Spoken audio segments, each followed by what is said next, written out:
मैं हूं मिस्टर राव और आप देख रहे हैं मिस्टर राव चैनल। आज हम आपको बता रहे हैं राहत नाम के मायने और इस नाम में छुपे राज। तो वीडियो को शुरू करने से पहले अभी तक अगर आपने हमारे चैनल को सब्सक्राइब नहीं किया है तो कर लीजिए, बेल आइकन को ज़रूर प्रेस करें ताकि हर न्यू आने वाली वीडियो का नोटिफिकेशन आपको मिल सके। वीडियो को लाइक ज़रूर करें। नाम है राहत, RAHET, राहत।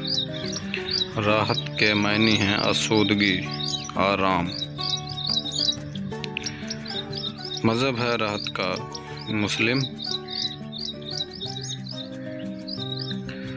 लकी नंबर है राहत के लिए 6। लकी दिन है राहत के लिए बुध, जुम्मा और हफ्ता।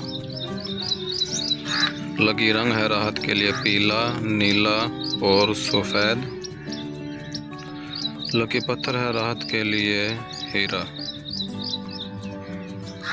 लकी धाते हैं राहत के लिए चांदी और तांबा। वीडियो को लाइक ज़रूर करें और अभी तक अगर आपने हमारे चैनल को सब्सक्राइब नहीं किया है तो कर लीजिए, बेल आइकन को ज़रूर प्रेस करें ताकि हर न्यू आने वाली वीडियो का नोटिफिकेशन आपको मिल सके।